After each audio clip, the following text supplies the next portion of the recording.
வணக்கம். நான் உங்க சகோதரி இந்திராணி. இந்த வருஷத்துல 2024ஆம் வருடத்தில் நீங்க கண்டிப்பா ஒரு தங்க நகை வாங்கலாம். ஒரு 1.5 சவரன் 2 சவரத்துக்கு. இல்லாட்டி ஒரு ஒரு அமௌண்ட் உங்களுக்கு வேணும்னா அதை சேர்க்கலாம். வர சம்பளம் எல்லாமே செலவே ஆயிடுது அப்படின்னா எல்லா தேவைகளும் பூர்த்தி செய்யணும். பணமும் கொஞ்சம் கையில் இருக்கணும். நான் கொஞ்சம் தங்க நகையும் வாங்கணும் அப்படின்னு நினைக்கிறவங்களுக்காக இந்த பதிவு இருக்கும். நேற்று பார்ட் 1 போட்டிருந்தேன். 20,000 ரூபாய்க்குள்ள சம்பளம் வாங்குறவங்க அப்படின்னு சொல்லி ஒரு 10,000 ரூபாய் பட்ஜெட் போட்டு நீங்கள் அதில் சேமிக்கலாம் அப்படின்னு சொல்லியிருந்தேன். இன்றைக்கி 20,000 ரூபாய் சம்பளம் வாங்குறவங்களுக்காக பட்ஜெட் எப்படி எவ்வளோ பிரிச்சுக்கலாம், இதெல்லாம் வீட்டு செலவுக்கு பிரிச்சுக்கலாம், அதுக்கப்புறம் எவ்வளோ சேமிக்கலாம் அப்படின்றதும் பார்க்கலாம். நேற்று சொன்ன மாதிரி 10,000 ரூபாய் சம்பளம் வாங்குறவங்க 2,000 சேமிக்கலாம் அப்படின்னு சொல்லிட்டு 20,000 ரூபாய் சம்பளம் வாங்குறீங்க அப்படின்னா 80% நம்ம செலவு, 20% நம்ம சேமிக்கிறோம். இதுக்கு 2,000 சேமிக்கிறோம். கம்மியான சம்பளம் வாங்குறவங்க 2,000 சேமிக்கிறாங்க அப்படின்னா சரி, அதுக்கடுத்து நம்ம கொஞ்சம் அதிகமாக வாங்குகிறோம் அப்படின்னா அதுக்கு 4,000 தான் சேமிக்கணுமானா இல்லை. நம்மளுடைய சம்பளம் அதிகரிக்க அதிகரிக்க நம்ம சேமிப்பு அப்படின்றது உயரணும். இங்கே நம்ம 16,000 நம்ம செலவுக்காக போயிடும். மிச்சம் 4,000 ரூபாய் நம்ம சேவிங்க்குன்னு நான் பிரித்து வச்சுருக்கேன். ஆனால் இன்னொரு 1,000 ரூபாவை நம்ம சேமிக்க போகிறோம். அது எப்படி அப்படின்னா அந்த பட்ஜெட் பார்த்துட்டு அந்த அமௌண்ட்டை பிரித்து என்னென்ன பண்ணலாம் அப்படின்னு சொல்கிறேன். இப்போ 20,000 ரூபாய் சேலரிங்க. ஃபஸ்ட்டு எவ்வளோ சம்பளம் வாங்கினாலும், இங்கே டெய்லி சம்பளம் வாங்குகிறோம் இல்லை வார சம்பளம் மாத சம்பளமாக இருந்தாலும் ஃபஸ்ட்டு பூஜை அறையில் ஒரு உண்டி ஒன்று வச்சுருங்க. அதில் நம்ம வாங்குகிற சம்பளத்தில் ஃபஸ்ட்டு கடவுளுக்காக ஒரு 100 ரூபாய், அது எங்கேயாச்சும் கோயிலுக்கு போனாவோ இல்லை தூரமாக இந்த கோயிலுக்கு போனோன்னா அப்போ யூஸ் பண்ணிக்கலாம், இல்லை குலதெய்வம் இருக்குது அப்படின்னா யூஸ் பண்ணிக்கலாம். ஏன்னா வீணான விரயங்கள், வீணான செலவு அப்படின்றது வராது. நான் ஒவ்வொரு பதிவிலும் வீட்டுக்கு ஒரு பாசிட்டிவ் வைப் வரக்கூடிய டிப்ஸும் ஒவ்வொன்று சொல்கிறேன். நேற்று வீட்டில் வெள்ளி பொருட்கள் அதிகம் வாங்கினா உங்களுக்கு அதிக பணவரவு ஏற்படும் அப்படின்னு சொல்லியிருந்தேன்.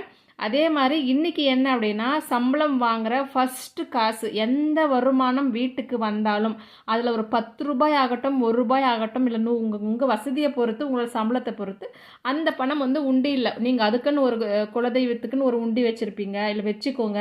இல்லை எங்கேயா வெளியே போகிறேன்னு அந்த கோயிலுக்காக கூட நீங்கள் வச்சுக்கலாம், அதில் போட்டுருங்க. ரெண்ட்டு 4,000 ரூபாய் அப்படின்னு சொல்லி போட்டிருக்கேன்.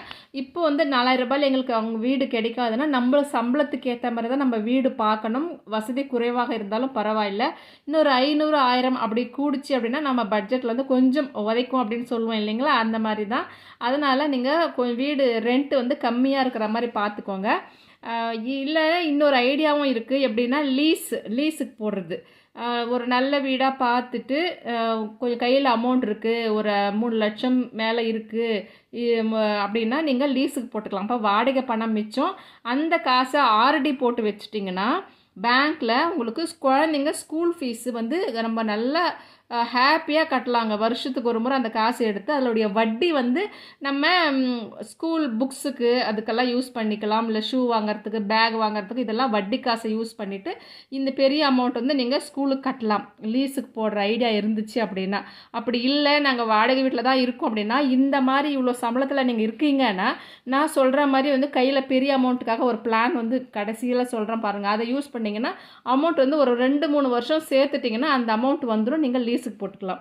கிராசரி 3,000, மில்க் 600, ஃபோன் ரீசார்ஜ் 500 ரூபாய், டிவி கேபிளுக்கு 250 ரூபாய், இபி பில்லு 300 ரூபாய், கேஸ் 550 ரூபாய். நீங்கள் 2 மாதத்துக்கு இப்போ 1,100 ரூபாய் கொடுத்துட்டு வாங்க, 2 மாதத்துக்கு வரா மாதிரி பார்த்துக்கோங்க. பெட்ரோல் 1,000 ரூபாய். வெளியே வண்டி இருக்குது யூஸ் பண்ணுறேன் அப்படிங்கன்னா. வெஜிடபிள் ஒரு வாரத்துக்கு 300 ரூபாய் அப்படின்னா மாதத்துக்கு 1,200 ரூபாய். எமர்ஜென்சி கேஷ் அப்படின்றது 500 ரூபாய் கண்டிப்பாக எடுத்து வச்சுருங்க. இப்போ நம்ம ஹாஸ்பிட்டல் செலவு வருது அப்படின்னா அதுக்காக நீங்கள் யூஸ் பண்ணிக்கலாம். அப்படி இல்லை அப்படின்னா எல்லாருமே நல்லா இருக்கணும், நம்ம ஒரு இதுலேயும் ஒரு சின்ன டிப்ஸ் சொல்கிறேன்.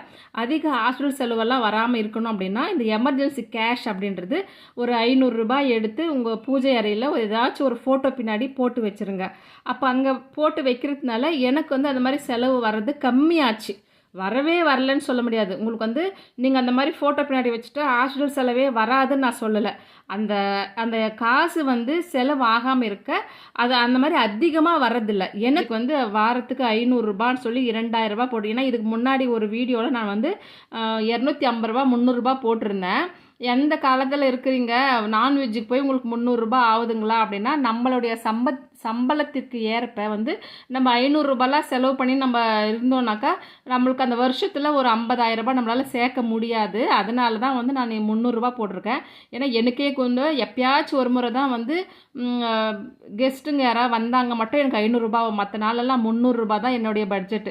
ஒரு நாள் வந்து 1/2 kg மட்டனு, மீன், எக்கு இந்த மாதிரி தான் வாங்குவேனே தவிர மற்றபடி 1 kg அந்த மாதிரி நான் வாங்கினதில்லை. சிக்கன் வந்து மாதத்தில் ஒரு நாள் மட்டும்தான். அந்த மாதிரி தான் பார்த்து தான் செலவு பண்ண இருக்க முடியுது. அதனால் வந்து 1200 ரூபாய் தான் வந்து இதில் போட்டிருக்கேன். நான் இந்த பட்ஜெட்டில் வந்து இந்த 2000 ரூபாவை ஆட் பண்ணி தான் நான் போட்டிருக்கேன். நீங்கள் 300 ரூபாய் தான் செலவு பண்ணுறீங்க அப்படின்னா இதுலேயும் வந்து உங்களுக்கு பணம் மீதமாகும். ஃப்ரூட்டு, ஸ்நாக்ஸு நீங்கள் வந்து நான் ஆப்பிள் தான் வாங்குவேன், நான் வந்து பெரிய பெரிய பழம் இது ஸ்ட்ராபெரி அந்த மாதிரிலாம் வாங்கினா கொஞ்சம் காஸ்ட்லியாக இருக்கும். நம்ம இதில் கிடைக்கக்கூடிய கொய்யாவில் நம்ம இந்த காட்டு நெல்லிக்காய்னு சொல்லுவோம் பாருங்கள், பெரிய நெல்லிக்காய், அதில் இருக்கிற சத்து கூட அதிகமாக தான் இருக்குது ஆப்பிளை விடன்னு சொல்லலாம். ஒரு வாரம் வந்து நீங்கள் ஆப்பிள் அந்த மாதிரி வாங்கிக்கலாம். ஒரு வாரம் வந்து சாதாரண நம்ம ஊருங்களில் விளையிற அந்த பழங்களை கூட சாப்பிடலாம் அப்படின்னு சொல்லிட்டு நீங்கள் அப்படி தான் இருக்கணும்னு நான் சொல்லலை. உங்களுடைய விருப்பம். நான் நீங்கள் பட்ஜெட் இப்படி செலவு பண்ணலாமான்னு கேட்குறதுனால இது போட்டிருக்கேன், அவ்வளோதான். சேவிங் வந்து இது மொத்தமாக 14,500 ரூபாய் தான் நான் போட்டிருக்கேன். ஆட் பண்ணாக்கா எக்ஸ்ட்ரா ஒரு 500 ரூபாய் போட்டிருக்கிறேன். ஏதாச்சும் வந்து திடீர் செலவு ஏதாச்சும் வந்துச்சு, திடீர்னு ஊர் பயணம் போகணும் அந்த மாதிரி வந்துச்சு அப்படின்னா நீங்கள் இந்த 500 ரூபாய் எக்ஸ்ட்ரா வச்சுக்கலாம். இல்லை இங்கே எங்கேயாச்சும் செலவாச்சு அப்படின்னா கூட நீங்கள் பார்த்துக்கலாம். இதுதான் வந்து நான் இப்படி தாங்க பட்ஜெட் போட்டு தான் நான் இந்த அமௌண்ட்டு தான் போடுவேன். நீங்கள் ஒரு முறை போட்டு பார்த்து ஒரு மந்த் செலவு பண்ணி பாருங்கள், மீதம் எவ்வளவு ஆகுதுன்னு உங்களுக்கே தெரியும். சேவிங் வந்து 5,000 ரூபாய். இந்த 5,000 ரூபாய் நான் எப்படி பிரிச்சிருக்கேன் அப்படின்னா, கோல்டு சீட்டுக்காக 1000 ரூபாய், அதுக்கப்புறம் போஸ்ட் ஆஃபீஸில் வந்து 500 ரூபாய், பிபிஎஃப் இல்லை எஸ்எஸ்ஒய் எதுனா ஒன்று போட்டுருங்க. அப்போ வந்து உங்களுக்கு 15 வருஷம் பொறுத்து உங்களுக்கு பெரிய அமௌண்ட்டாக கிடைக்கும். என்னால் 500 ரூபாய் கட்ட முடியும்னா கட்டலாம். நீங்கள் வந்து 1000 ரூபாய் கட்டலாம், 2000 ரூபாய் எவ்வளோனா கட்டலாம். நீங்கள் அதை பார்த்து நீங்கள் சூஸ் பண்ணிக்கணும், அவ்வளோதான். இது அப்புறம் ஆர்டியில் வந்து 1000 ரூபாய் நீங்கள் கட்டிட்டிங்கன்னா குழந்தைங்க ஸ்கூல் ஃபீஸ் கட்டுறதுக்கு இதெல்லாம் யூஸ் ஆகும். இந்த ஒரு 500 ரூபாய் நீங்கள் கட்டினே வந்தீங்கன்னா குழந்தைங்களோட ஃப்யூச்சர் வந்து ஒரு காலேஜ் போகிறாங்கன்னா அப்போ பெரிய அமௌண்ட்டாக தேவைப்படும் இல்லைங்களா, அப்போ எடுத்துக்கலாம். அந்த பிபிஎஃப்லலாம் போட்டுட்டிங்கன்னா. சீட்டு 2000 ரூபாய் சீட்டு தாங்க, இல்லை கட்டி 2000 ரூபாய், 2000 சீட்டு அந்த சின்ன அமௌண்ட்டில் சீட்டு கிடைக்கல அப்படின்னா கூட உங்கள் ஃப்ரெண்டு யாராவது 2 பேர் சேர்ந்து வந்து நீங்கள் பாதி அவங்க பாதி போட்டு கட்டலாம். அந்த மாதிரி தான் நான் கட்டி பெரிய அமௌண்ட்டை வந்து ஆளுக்கு பாதி எடுத்திருக்கோம். ஃபஸ்ட் நான் ஸ்டார்ட் பண்ண சொல்லலாம் வந்து இந்த மாதிரி சீட்டு தான். என்னால் வந்து 2000 கட்ட முடியாது. என்னுடைய ஃப்ரெண்டு ஒரு 1000, நான் ஒரு 1000 போட்டு நாங்கள் சீட்டு கட்டி அந்த அமௌண்ட் வாங்கியிருக்கோம். இந்த மாதிரி நான் பண்ணுற டிப்ஸு மட்டும்தான் உங்களுக்கும் நான் சொல்லியிருக்கேன். அதில் எனக்கு சக்ஸஸ் ஆகிருக்கு. நான் ஒரு சின்ன ஒரு லெவல்லேருந்து கொஞ்சம் அதிகப்படியாக போயிருக்கேன்னா என்னுடைய உழைப்பு. இந்த மாதிரி சின்ன சின்ன விஷயங்கள் ஃபாலோ பண்ணதுனால மட்டும்தான் இந்த சீட்டு நான் போட்டிருந்து 50,000 ரூபாய் சீட்டு 2000 மாதம் 2000 கட்டுறது 1.5 வருஷத்தில் உங்களுக்கு முடிஞ்சிடும். நிறைய தள்ளு போச்சு அப்படின்னா அது நல்ல இடமா பார்த்து போட்டுக்கோங்க. அப்புறம் வந்து நம்ம 1000 ரூபாய் வந்து நம்ம கோல்டு சீட்டு வந்து கட்டலாம். நான் வந்து 24,000 ஏன் போட்டுக்கிறேன் அப்படின்னா, நீங்கள் வந்து நாங்கள் ஆர்டி கட்டலை, ஸ்கூல் ஃபீஸுக்கு வந்து நான் லீஸ் போட்டுனுக்கிறேன்னா நீங்கள் 2000 ரூபாய் கோல்டு சீட் போட்டிங்கன்னா கூட 24,000 ரூபாய் உங்களுக்கு கிடைக்கும். இதில் அரை சவரன் கூட கோல்டு நீங்கள் வாங்கிக்கலாம். செய்கூலி சதாரம்லாம் எதுவுமே கொடுக்கல, 0% சொல்கிறாங்க பாருங்கள். அந்த மாதிரி கடையில் போய்ட்டு நீங்கள் சீட்டு போட்டு எடுத்துக்கலாம்.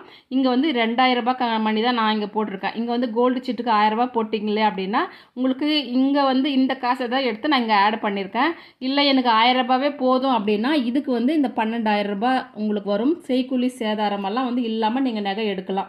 ஒரு சின்னதாக இதாக வாங்கணும் அப்படின்னா இதை எடுத்துக்கலாம். ஆர்டி வந்து 1000 ரூபாய் போட்டிருக்கேன். ஆர்டி நான் கட்டுறேன், எனக்கு ஸ்கூல் ஃபீஸ் கட்டி தான் ஆகணும் அப்படின்றவங்க 1000 ரூபாய்க்கு நீங்கள் கட்டிக்கலாம்.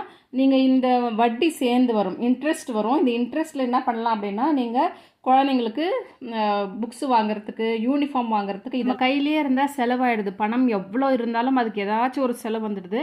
அதனால் வந்து நல்ல ஒரு யூஸ் பண்ணிக்கணும் அப்படின்னா நீங்கள் ஆர்டி போடுறது பெஸ்ட்டு. ஏன்னா பயந்து மாதம் கட்டும், அது கூட வட்டி வரும். நம்மளுக்கு வந்து யூனிஃபார்ம் குழந்தைக்குள்ளேயே ஷூ வாங்குறதுக்குள்ளேன்னு யோசனை பண்ண வேணாம். இந்த மாதிரி கூட நான் யூஸ் பண்ணியிருக்கேன். போஸ்ட் ஆஃபீஸில் வந்து நீங்கள் ஆர்டி கட்டலாம், இல்லை பிபிஎஃப், இதில் வந்து வட்டி அதிகமாக வரும். ஆனால் போஸ்ட் ஆஃபீஸில் வந்து 3 இயர்ஸுக்கு 5 இயர்ஸுக்கு 15 இயர்ஸுக்கு தான் இந்த பிபிஎஃப் எல்லாம் எடுக்க முடியும். பேங்க்கில் ஆர்டி போட்டிங்கன்னா நீங்கள் வருஷத்துக்கு எடுத்துக்கலாம். இதுதான் வந்து என்னுடைய பிளான். நான் இப்படி தாங்க என்னோடக்கு வந்து எங்கள் வீட்டில் 20,000 ரூபாய் சேலரி வந்தப்போ இந்த பட்ஜெட்டு தான் நான் யூஸ் பண்ணுவேன். இப்போ விலைவாசி ஏறி இருக்குது அப்படின்றதுனால நான் கம்மியாக வந்து அப்போ இருக்கும். இதில் வந்து 300 ரூபாய் தான் இருக்கும் ஃபோன் ரீசார்ஜு. அப்போல்லாம் ஜியோ இருக்கும். அதெல்லாம் வந்து நான் ரீசார்ஜ் பண்ணியிருக்கேன். பெட்ரோலுக்கெல்லாம் இவ்வளோ செலவானது கிடையாது. இதெல்லாம் 150 ரூபா தான் வரும். ஏன்னா 5 ரூபா 10 ரூபாய்க்கெல்லாம் காய்கறி வாங்கியிருக்கேன். நீங்கள் தமிழ்நாட்டில் அந்த மாதிரினா சந்தை இருக்குது. இங்கே பெங்களூரில் அந்த மாதிரி சந்தையெல்லாம் இல்லை. அதனால் வந்து அதிகமான ரேட்டு. நீங்கள் கிராமத்தில் இருக்கீங்க அப்படின்னா அங்கெல்லாம் வந்து சந்தை இருக்கும். அந்த மாதிரி கூறுன்னு சொல்லுவாங்க, அந்த மாதிரி வாங்கி யூஸ் பண்ணிக்கலாம்.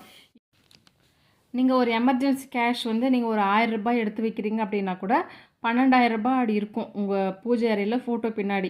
அது வந்து ஏதாச்சும் திடீர் செலவு, சுப காரியங்களில் வீட்டு பொருட்கள் ஏதாவது ரிப்பேர் ஆச்சு, இல்லை நகை திருப்பணும், இல்லை வட்டி ஏதாச்சும் வட்டி கடன் வாங்கியிருக்கோம், வட்டி கொடுக்குறீங்கன்னா அந்த பணம் இதெல்லாம் வந்து எமர்ஜென்சி கேஷ்லேருந்து எடுத்து கொடுக்கலாம். அதுக்கப்புறமா வந்து 1000 ரூபாய் கோல்டு சீட்டு. நீங்கள் 2,000 ரூபாய் கட்ட முடியல, 1000 ரூபாய் கட்டுறீங்கன்னா கூட ஒரு தங்க நகை வாங்கலாம். இல்லை பெண் குழந்தைக்கு வந்து ஒரு தங்க காயினாக வாங்கி வச்சிட்டிங்கன்னா ஃப்யூச்சரில் அவங்களுக்கு வந்து நீங்கள் அதை மாற்றி நீங்கள் நகையாக பண்ணிக்கலாம். ஒவ்வொரு தங்க காயினா நீங்கள் ஒவ்வொரு முறையும் வாங்கி வைக்கிறீங்க அப்படின்னா கூட அது ஒரு பெரிய நகையாக கூட நீங்கள் மாற்றிக்கலாம். இது வந்து தங்க காயினில் இது ஒரு பெஸ்ட்டு ஆப்ஷனெல்லாம் இருக்குது.